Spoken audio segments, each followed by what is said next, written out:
Chapter 11. End of the line. The doctor and Romana stared at the exterior view screen, lost in thought. "What is this place?" Romana asked, frowning. The doctor was similarly bemused. "Somewhere which, apparently, no one has bothered to name. I am certainly not familiar with it." Romana snorted slightly. "Well, that makes a pleasant change," she said with a wry smile. The doctor gave a single, silent chuckle, only detectable through the motion of the doctor's head and shoulders, and the faint burst of breath through his nose. He nodded towards the view screen. "Pleasant, you say?" The picture on screen was unusual, to say the least. The TARDIS stood on what could best be described as savanna, stretching away for quite some distance before finally being interrupted by low hills. However, no matter the eventual variation in geography, there was an unsettling uniformity in tone to their surroundings. The sky was blue, broken by the odd white wisp of cloud, a sight which would look almost earthly or Gallifreyan but for the slightly darker shade of blue. The ground, however, was another matter. As far as the eye could see, all was a slightly orange shade of red. Close to the TARDIS, the cause of this coloration became obvious. Everything was covered in gently swaying plants of this very distinctive pigmentation. To call them plants was a somewhat creative use of the term. They had a strangely rubbery or fungoid aspect to them, their fronds being oddly reminiscent of certain sticky silicon stress toys, as might be found in the hands of many on 21st century Earth. There was a slight breeze which seemed to be making them sway, and this motion continued until it was lost with distance, although presumably the hills were equally alive to this dance. "It is a little hellish, isn't it?" Romana suggested. "Well, that's a very human-centric way of viewing it, particularly for a Time Lord," the doctor pronounced, aloofly. Romana snorted again. "You're a fine one to talk," she said derisively.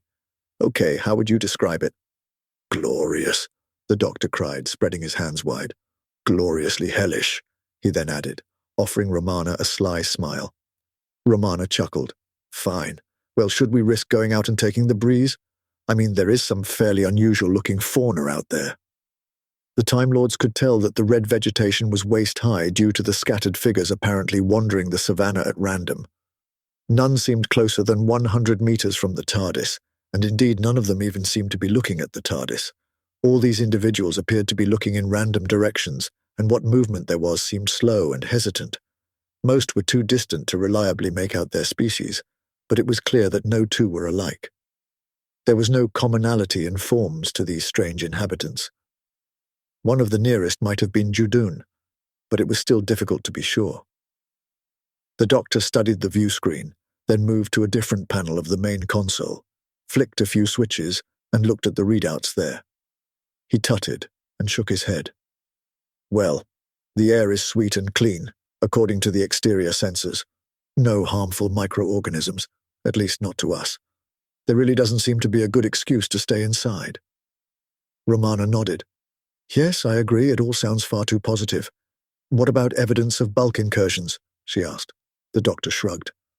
"The divide between our reality and the rest of the bulk is perilously thin here. I'd be surprised if there weren't any incursions in this world. But as to specifics, neither K9 nor the TARDIS can identify any strange occurrences." Romana nodded her understanding. The doctor stuffed his hands in his pockets. "So, shall we go for a stroll?" he asked. "Affirmative, Master," K9 piped up. The doctor shot him a warning look. "I wasn't talking to you. No, K9. You have told us where the local source event is, and the foliage looks a little sticky for you. Best you stay here and let us two do the heavy lifting for a change." "Understood, Master," K9 responded obediently. "In answer to your question," Romana chipped in, a little impatiently. I think exploring our surroundings is an excellent suggestion. Together, the Time Lords mounted the stairs to the main doors. These whirred open as they approached, allowing them to enter the savannah beyond. The two Time Lords scanned the scene before them, peering at every detail. The inhabitants, that's strange. They all seem to be facing away from us, Romana remarked. Probably just a trick of chance. They may appear to all be facing away from us at this moment, but they are all still in fact facing in different directions. This unusual spike in their directionality is not necessarily an indication of significance or indeed design or plan. Perhaps, Romana responded, not entirely convinced. There were two other features of note on the plain before them. Both were strange artificial constructions. The first stood perhaps 200 meters away and looked eerily like a water tower. Indeed, minus the studio insignia, it looked very much like the Warner Brothers water tower. It had a few more vents and short lengths of piping projecting from its body than the studio emblem, and there seemed to be a grilled window on the side facing the TARDIS. However, its four long metal legs and white paint job did still evoke this image. Beyond that odd construction stood the second point of interest in their immediate vicinity. Around another 300 meters beyond the tower, and slightly to the right of the direct line of sight from the TARDIS to that construction, there was a single low hill. At the top of this hill, a sturdy palisade wall had been constructed. Tall tree trunks had been sourced from somewhere, cleaned, prepared, then driven in tightly so that no gaps existed between them. There did seem to be the suggestion of some sort of gate, again on the side facing them, constructed of the same materials. At this distance, it was unclear if this fort was occupied or not, but it certainly looked recently built. The Doctor and Romana stood shoulder to shoulder as they studied these two artifacts before them. So, Romana said briskly, shall we take a look at the tower, stroll to the fort, or pop over and chat to some of these distant wanderers? The Doctor was about to reply when something bumped into their backs. Both spun around in surprise. They stared in horror at the Dalek. Romana made a sharp intake of breath, but the Doctor held up a finger, cautioning silence. Mute, they now regarded the rear of this most dangerous of creatures. They were forced to survey the Dalek from this unusual angle since it had backed into them. The Doctor and Romana looked at each other wordlessly, then nodded as both agreed on the sensible course of action. They took a careful step backwards. Barely had their feet come to rest when the Dalek ran into them again, then also stopped. Now the Doctor tugged at Romana's arm, and together they tried to edge around the Dalek to get a better but discreet view of its front. The attempt was in vain, however, since as they moved, the Dalek rotated, always with its back to them and always in contact. The Doctor again held up a finger as an idea struck him. He gestured for Romana to stay where she was while he attempted to edge around to the Dalek's front. The war machine seemed unsure of what to do. It jittered back and forth hesitantly, as if fighting to point its rear at both Time Lords simultaneously. However, it seemed the desire to remain in its current position, pressed against Romana, ultimately won the day. The Doctor could finally see the Dalek's single eye, and although he must have crept into its peripheral vision, it still did not turn towards him. Most curious, the Doctor muttered to himself. Romana took this as a sign they could now risk being heard. Doctor, what is it? What can you see? It appears to have something in its eye. What the Doctor saw was eerie and unnerving. It seemed that the Dalek's eyepiece was entirely filled with some sort of black goo. Indeed, some of this same substance had oozed past the seal around its lens and had begun to hang down in oily tendrils towards the ground. Doctor, could you perhaps give a little more detail? Romana asked, a tad impatiently. Absolutely. It seems this being is infested with something not dissimilar to the bulk entities of the Mondasian rats and the Earth penguins. Romana looked aghast at the Dalek, and in particular to where it was touching her. Didn't you say they drove people mad with their touch? And how come our landing was so smooth? It must have been quite close to us when we landed in order for it to have sneaked up like that. It was probably just the other side of the TARDIS from the main doors. The Doctor held up a warning digit. I said not dissimilar. However, this must be some variant or cousin of those beings. Obviously, the effects you describe are not shared by this variety, whatever it may be. At that moment, The doctor noticed an odd figure jumping up from hiding in the red vegetation, about 20 meters behind Romana. He was dressed in a cream button-up shirt, a leather satchel over his shoulder, and dark glasses pushed up to rest on his forehead. In one hand he was holding what looked like an ornate walking cane. With his other, he was gesturing wildly at something behind the doctor, while staring the Time Lord directly in the eyes. Then he ducked down to disappear back amongst the plants.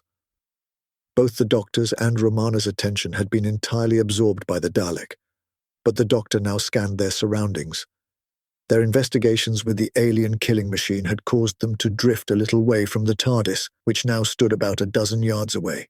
The figures who had been scattered across the plain were still there, and were still all facing away from the two Time Lords. Only now they were mere meters away. Many of the figures stood between the two Time Lords and the TARDIS, and indeed were closing to form a ring around the pair and their overly affectionate Dalek companion. No two figures in the ring shared an origin. There was a grubby-looking Cyberman, a Judoon with slumped shoulders, and a non-standard outfit, more of a mercenary, it would seem, than the regular Judoon enforcer service.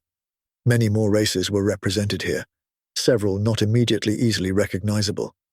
The only similarity was their contradictory attitude to the two Time Lords, all shunning them with their backs, yet closing ever tighter upon them. The Doctor and Romana tried to run, but only succeeded in dragging the Dalek with them, then running up against the other figures in the circle they had inevitably run towards. These odd, reversing, slow-moving beings now began to crush in upon the two Time Lords, increasingly restricting their movement. Indeed, it was rapidly becoming painful for them both, and their breathing ever more labored. At that moment, the lone, animated individual suddenly leapt from the undergrowth, very close to them. As he did so, he pulled his walking stick in two. He used his momentum to knock two of the figures pressing the Time Lords off their feet while yelling, "Duck!" As best they could, the Doctor and Romana pulled their heads down. They managed this just in time as something long and narrow sung through the air mere millimeters above them. The head of the Dalek was suddenly separated from its body and sailed through the air. Their rescuer was in possession of a sword cane, quite a formidable one at that. "Come with me if you want to live," the swordsman said, nodding in the direction of the water tower. His voice had a slightly Australian quality to it, but it was always hard for Gallifreyans to pinpoint people's origins from their tone alone. Such was the price of their effortless understanding of a billion tongues. But for now such questions would have to wait. They were off and running. They followed hot on the heels of their rescuer as the red foliage stuck and clung to their clothes, leaving behind red smudges. The Doctor examined his suit as they ran. "We shall have to get the TARDIS to dry clean us when we get back," he observed. "If we get back," Romana responded, nodding behind them. Their pursuers were definitely slower than the Time Lords, and the new stranger. Walking backwards was a clear disadvantage in that regard.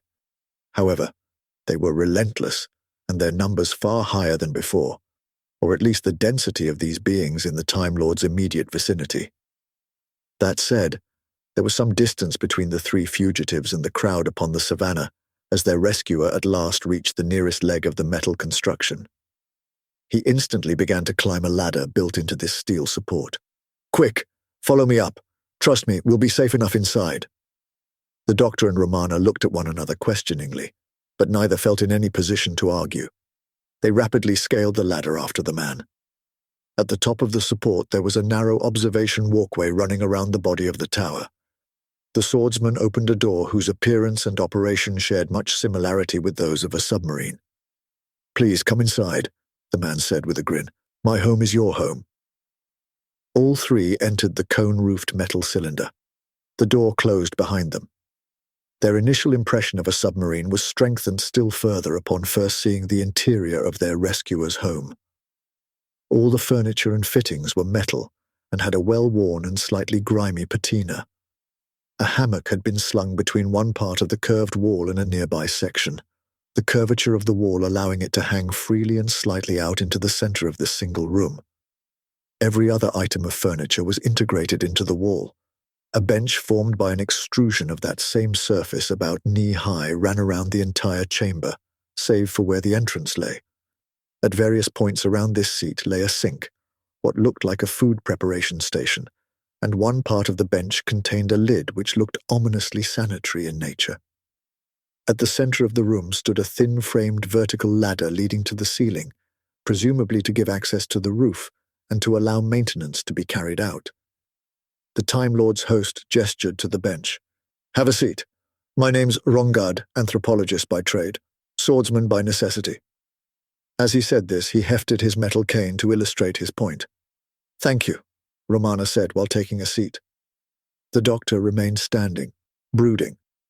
Romana glanced at him with a quizzical expression, but continued her conversation. "I must say, it is a surprise to find a human scientist here, wherever here might be, that is." Rongard flashed her a grin. "A human scientist? How do you know I'm not a Gallifreyan one?" Romana looked taken aback. "You know of our race?" she asked with surprise. "I saw your ship land. Not many vessels to mistake that for." "Are you Gallifreyan?" Romana continued. "Or human?" The grinning Rongard looked about to reply when the doctor cut in. "He's neither." Romana and Rongard both turned to regard the doctor. Rongard's grin, while now a little surprised, had widened still further. He spread his arms wide, inviting the doctor to continue. "He's an Argond," the doctor announced without fanfare. "An Argond?" Romana responded, shocked. Rongard's grin remained, but for a fraction of a second the color and texture of his eyes shifted to give the briefest impression of orange reptilian ones. Then in an instant they had returned to a human or Gallifreyan appearance. Doogie Rev, Rongard said approvingly. "They are infamous shapeshifters," the doctor added casually. "Guilty as charged, although we do like to appear in the same form as our guests, for their comfort and peace of mind." Romana nodded knowingly. "That explains a lot. I couldn't quite believe you were a Gallifreyan. We Time Lords have something of a sense about our own race. Not always 100% reliable, but still." Rongard inclined his head towards her. "Some things you just can't fake." "I thought your race extinct by this time period," the doctor added matter-of-factly. For the first time, Rongard looked a little thrown off his stride. As he responded, his bravado sounded a touch more forced. "Well, I mean, I haven't seen another of my kind for quite some time, but we always were something of a rare sort. Still, we can't be extinct. I'm the living proof." "That is undeniable," the doctor conceded cautiously. "Besides, you Gallifreyans are hardly ones to talk," Rongard scoffed. "The reports of our race's death are greatly exaggerated," the doctor replied. "Anyway," he then continued, "Rongard, perhaps you could enlighten us as to the nature of this strange world, its name, its peculiar inhabitants, how they, and you, came to be here?" Rongard moved to sit a quarter of the way around the room from Romana. The doctor sat down next to Romana. "As to this place, it has no name, except the one I gave it. I call it End of the Line. You'll see why by and by. What brought me here is no doubt the same thing which brought you, the same thing which brings everyone, rumors. I'll wager your reasons, mine and theirs, may all differ, but the tales guided all of us here just the same." The doctor held up a finger. "Let's just assume for the moment that we arrived here by chance. Indulge us and tell the tales, if you will." Rongard tilted his head in a gesture of generosity. "Whatever you say.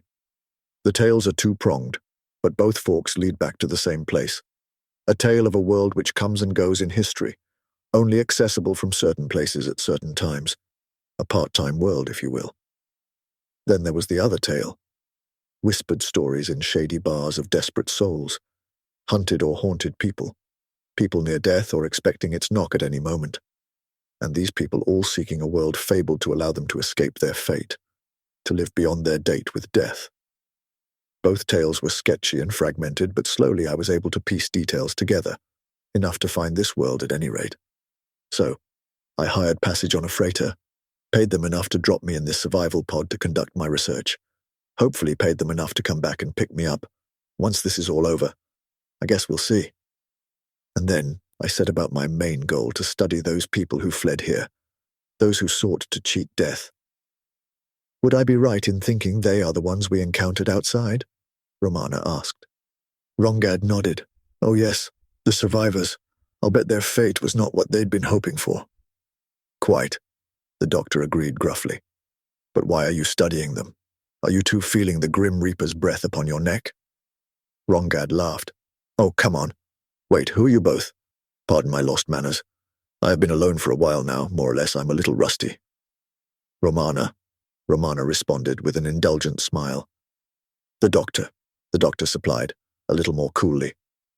Doctor, Romana, Rongad said, nodding to each in turn. Surely you both know enough about the longevity of the Argon to realize I have no skin in the game here. What you see is what you get. Oh, you know what I mean. Rongad added those last words in response to the doctor's skeptical raised eyebrow.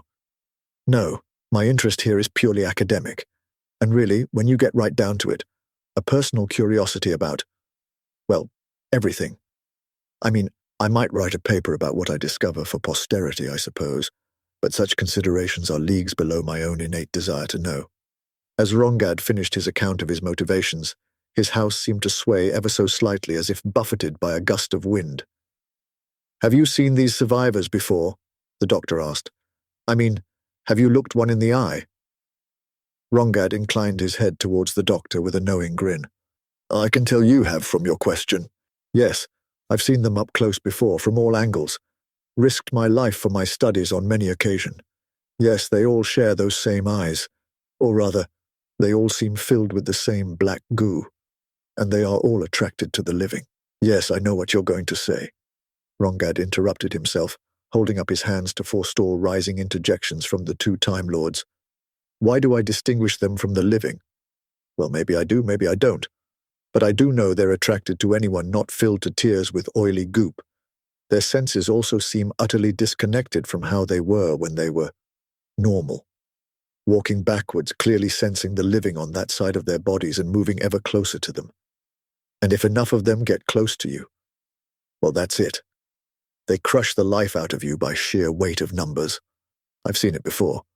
I'm not the only researcher to turn up here over the years, and few of us have survived. The doctor nodded his understanding. Yes, they do seem somewhat possessed. You certainly showed an interesting technique when dealing with them, he said, pointing towards Rongad's sword stick. Yep, they keep on coming, right up until you separate their head from their body. Then the game is over, Rongad agreed grimly. An impressively sharp blade, Romana interjected. Particularly given its size and weight, you completely decapitated a Dalek.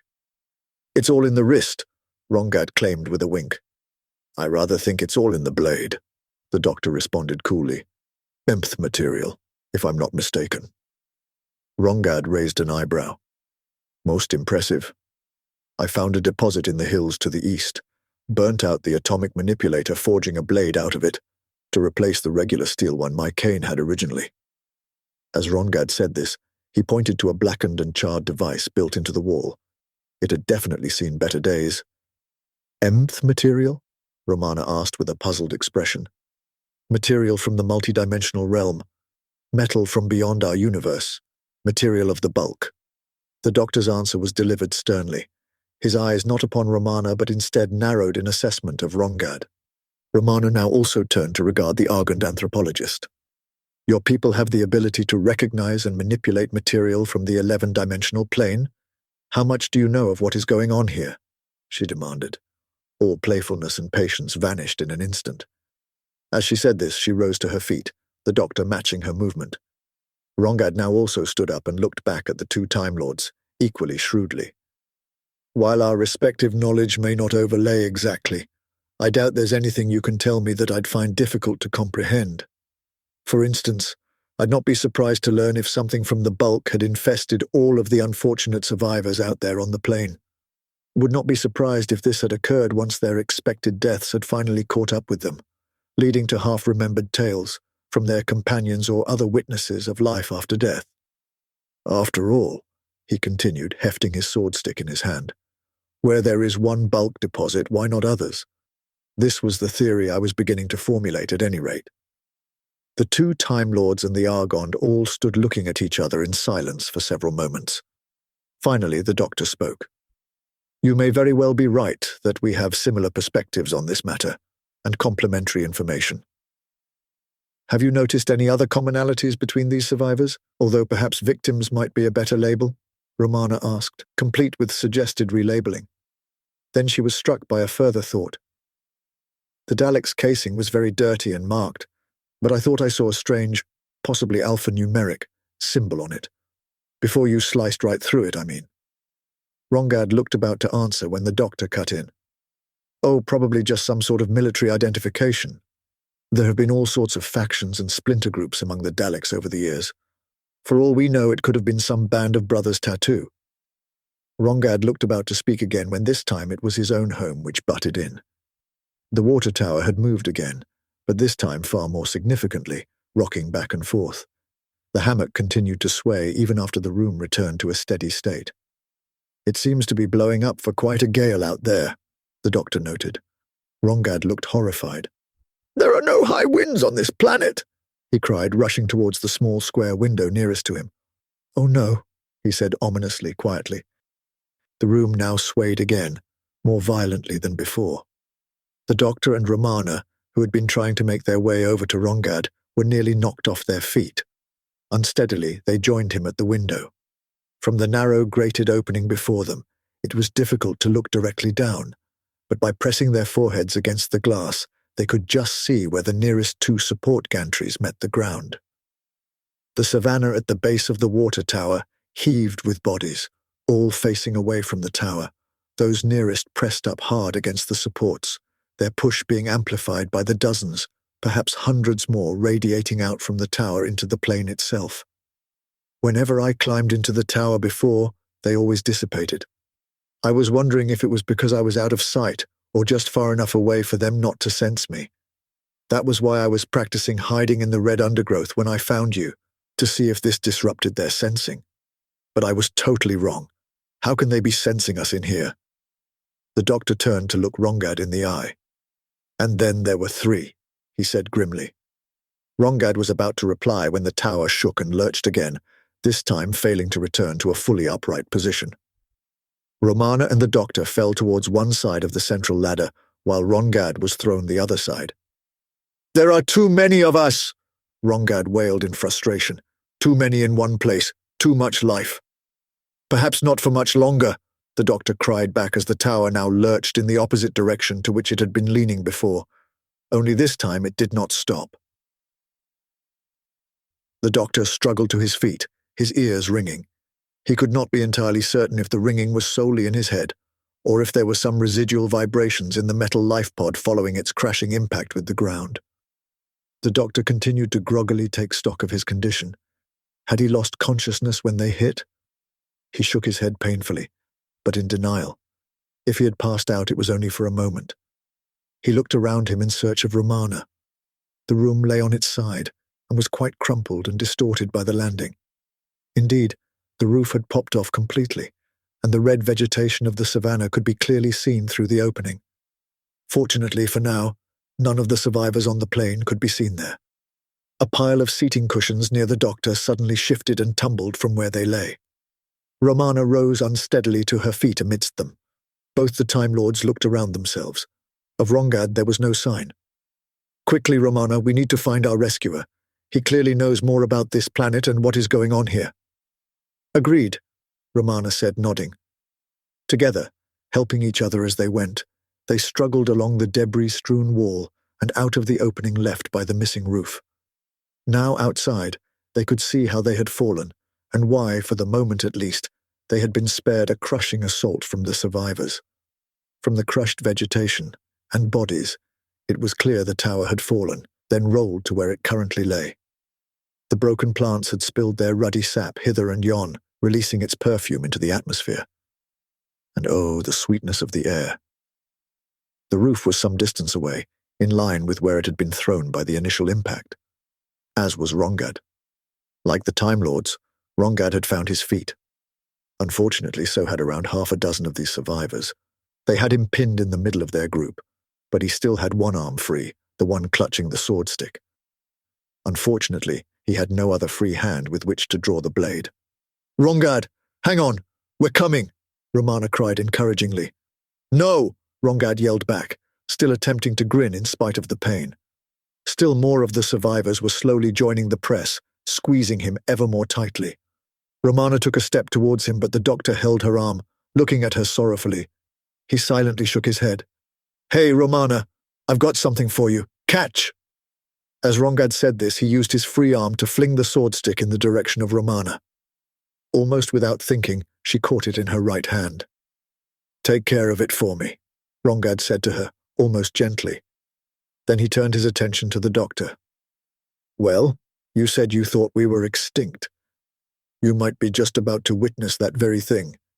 Feast your eyes on history in the making." The doctor shook his head in frustration. "I'm sorry, Rongad. I wish there was something we could do." Rongad grunted as the pressure upon him increased, and with it the pain. "Just get yourselves safely to High Point. It's the palisade on the hill behind you. I know the people there. They'll help you. As for me, I guess it's finally time I joined the rest of my people." Having only just finished his pronouncement, he then cried out in agony, "Oh no, I had not expected this. No!" Rongad's words dissolved into a bubbling death cry of pure agony and snapping bones. Then his head flopped limply on his neck, unsupported. Rongad was dead. Romana's head dropped forward, eyes seeking the floor, while her knuckles whitened as she gripped the sword cane with both hands. The doctor had never lost eye contact with Rongad throughout his final moments, but now he turned to Romana. "Let's make sure we keep that safe," he said, nodding at Rongad's weapon. Romana looked at the doctor, eyes filled with a bitterness and frustration which more than matched his own. Nevertheless, she signaled her silent agreement. Together, the doctor and Romana ran away from the slowly encroaching survivors, forced in the direction of Rongad's suggested destination. There were currently too many of the shuffling aliens between them and the TARDIS to make that a viable target, for the moment at least. That said, as they ran through the sweet-smelling air, fragranced by the red flora which lay crawling across every surface, they were able to steadily increase the distance between them and their unnatural pursuers. They reached the base of the hill now, High Point as Rongad had called it, and found the flaming plant climbing even here, right up to the wooden palisade itself. Indeed, some of these red vines were even beginning to scale the lower reaches of this timber wall. The Time Lords climbed now too, heading for a portion of the palisade which seemed to contain two distinct sections, gates to allow entry. They stood now before the gates, but as their eyes scanned the tops of the walls, no one could be seen. "Excuse me, could you please let us in?" the doctor cried. The only answer was silence. "We're friends of Rongad," Romana chimed in helpfully. In spite of the volume of her cry, her voice was still tinged with sadness. The gates swung inwards and open. Together, the doctor and Romana walked through the entrance. As they passed the threshold, the gates swung closed behind them, revealing their operator. A short young woman, dressed in black raw leather trousers and waistcoat, complete with other items of light leather armor and fittings. She was also carrying a black bow, a bow she currently had trained at the doctor. "Ashilda," the doctor said simply. "Do you know this girl?" Romana asked. "Woman," Ashilda corrected.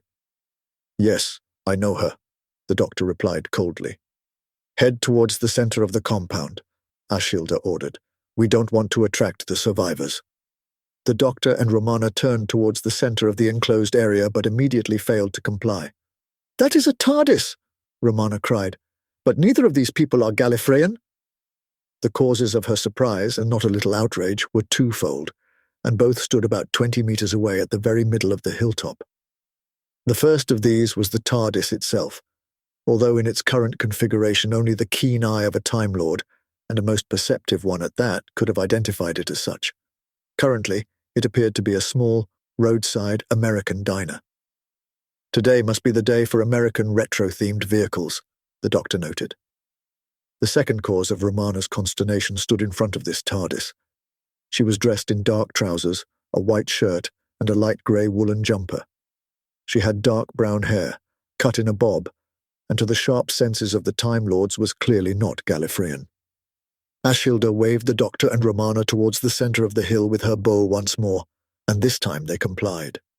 Together, the doctor and Romana came to a halt just in front of this new, unidentified woman. Ashilda stood behind them and slightly to one side. The doctor half turned his face back in the direction of Ashilda. "You, I know," he said slowly. Then he turned to fully face the woman before them. "But you, I don't know." and I never forget a face." The doctor said this with an air of certainty, yet a haunted look about his eyes betrayed the lie. "Doctor, what is it?" Romana asked. "Do you know her?" The doctor frowned, shaking his head. "I know Ashilda. Know her well, I think. I accidentally made her immortal. My apologies again for that, Ashilda." Ashilda rolled her eyes, looked unimpressed, and simply shrugged non-committally. The doctor continued his assessment. "The other, I know I should know, but all there is a void in the shape of a person. I can almost tell you who, but I can't quite put my finger on it." The woman before them smiled a knowing smile, which appeared slightly muted by melancholy memories. She took a step towards the doctor.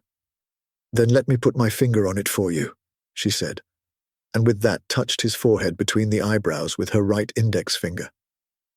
The doctor reeled backwards as if struck by an electric shock, stumbling with legs buckling, forcing Romana to catch him under his armpits to prevent him collapsing completely. Still supported by Romana, the doctor's head lolled around loosely on his neck, his eyes rolling in their sockets, mouth slack. Then suddenly, his head snapped forward, his eyes now fixed and staring intently, straight ahead. He recovered his footing and gently removed Romana's hands from under his armpits with a brief nod of gratitude. "Clara Oswald," he said simply to the woman before them, tight-lipped but with a slight smile playing around the corners of his mouth. "Well, who else, you silly old fool?" Clara said with a chuckle. Romana frowned. "You do know her, then?" "Well, yes and no," the doctor replied. "I mean, I didn't know her until about 10 seconds ago. Didn't know her for all the time we have been traveling together. But yes, I know her now, and I knew her before." Clara chuckled again. "Maybe it would be better if I explained," she said helpfully. "Maybe it would," Romana responded in a guarded manner. "Well, you see, I used to travel with the doctor. This doctor, as it happens, and the one before. But then, unfortunately, I died, due to an incident with a quantum shade." Romana narrowed her eyes at Clara.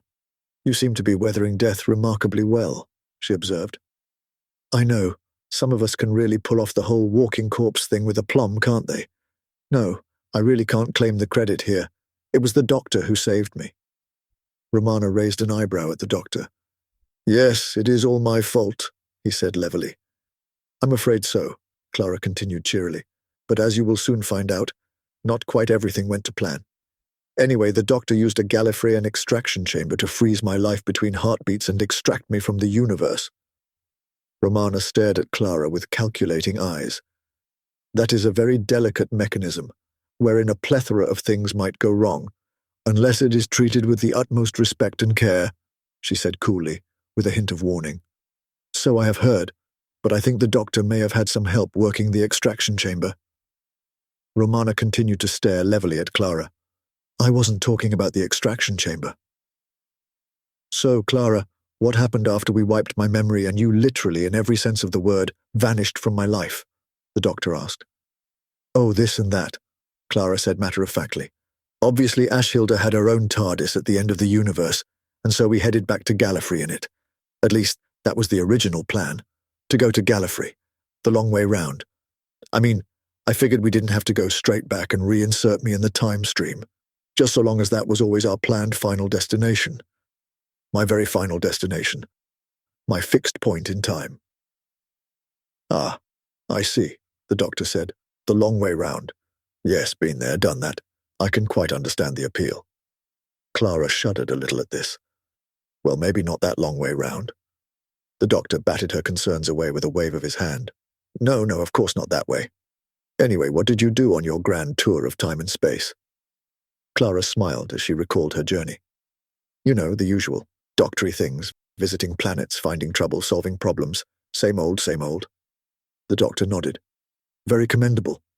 But something changed, am I right?" Clara frowned and nodded. "The TARDIS, our TARDIS, I mean, alerted us to a cataclysmic event. The whole of space and time fragmented, and the fragments, ours included, began to dissolve. So our grand tour became a very targeted mission of mercy. We visited places where the universe seemed most in danger of disappearing, or where the thinness of the universe was allowing things into our space-time. endangering those living here. The doctor nodded. Yes, that was how we found you. Your trail of good deeds. I don't mean to nitpick, but you seem to have done a few of these acts of benevolence in a bit of a rush. A little slapdash, perhaps. Not wishing to demean your efforts, of course. Clara frowned. Well, we were under a little pressure, what with the whole of time and space falling apart. Then she smiled a little. Besides, I more viewed us as fingers in the dike.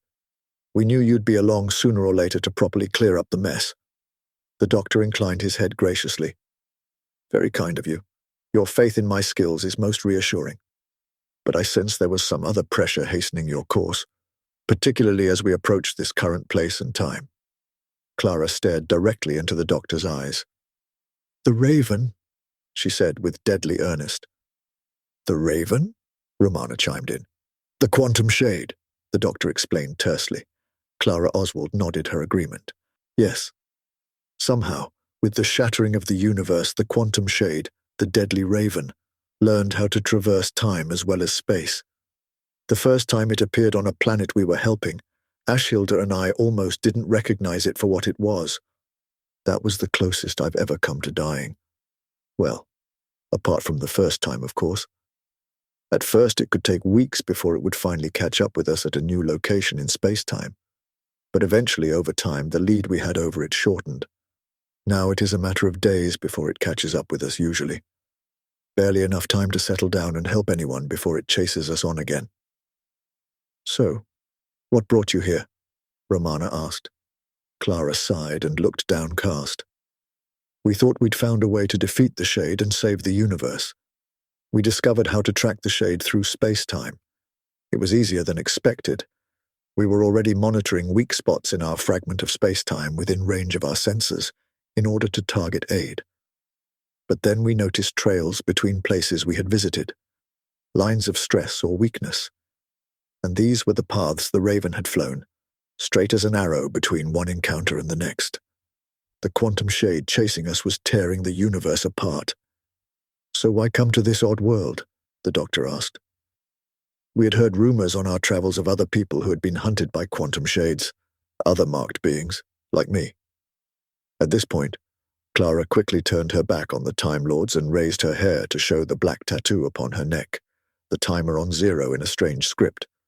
Then she turned back to face the doctor and Romana. The legend said that those who sought to avoid the fate of the quantum shade simply had to find this unnamed world, and when the shade found them, as long as they were standing on this planet, they would live on past the end of the death timers. But it wasn't what you had hoped for, was it? The doctor offered sympathetically. Clara shook her head.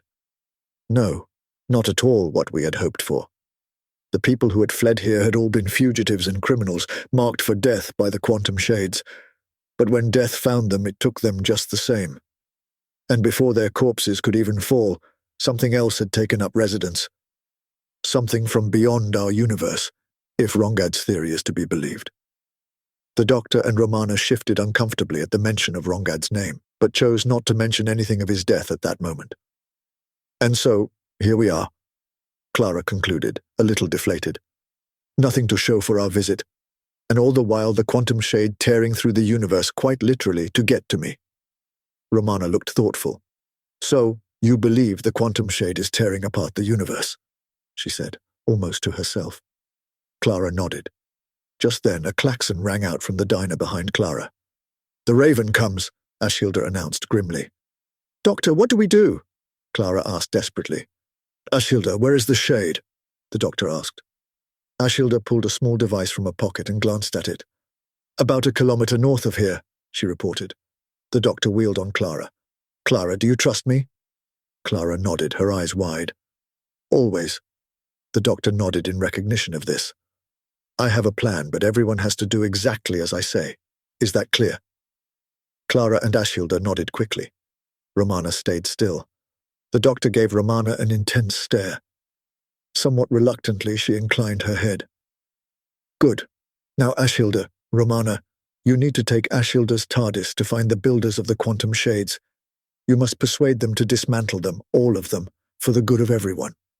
Monitor my TARDIS, and either find us in space and time if you are successful, Or if you find we are on Earth, come to us, as we will only have returned there once this is over." "But where are we going?" Clara asked, bewildered. "We," the doctor announced confidently, "are going to outrun the Shade in my TARDIS. Then we shall defeat it the old-fashioned way." "Which is?" Clara pressed. "Intelligence, guile, and cunning," the doctor proclaimed with a grin and a nod. Clara smiled at his confidence and bravado. Romana gently grabbed the doctor by his upper arms and turned him towards her. "You know, you don't have to do this. Not this time. We could trade roles. Let me take the weight for once," she said earnestly, staring into his eyes. The doctor stared back into her eyes with equal intensity. "No, I do. It is my responsibility. Always has been, always will be. Everyone's safety is in my hands and mine alone. We each have our role to play. Yours is to keep Ashilda on task. Mine is to run. Run like the doctor with Clara Oswald." Romana pursed her lips at the doctor but released her grip upon his arms and nodded curtly. Then she turned and dashed with Ashilda into the American diner. As the doctor and Clara ran back towards the palisade gate, the diner began to wheeze and grind as it faded in and out of existence. Clara opened the gates and together they strode through to look out across the savannah. Between them and the doctor's TARDIS, there was still quite a high density of survivors scattered about, and in the case of the nearest, now slowly wandering backwards towards them. Far away to the north, distant, but heading right for them, was a slowly growing black speck. The doctor turned to Clara, grabbing her hand with an excited grin. "Run, Clara, run!"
Masters, mistresses, the Doctor requires materials in order to maintain the TARDIS and ensure continued functionality. He similarly requires carbon-based comestibles to sustain his own biological functions and existence. Master would never say this, but he requires aid beyond that supplied by this unit in order to acquire these.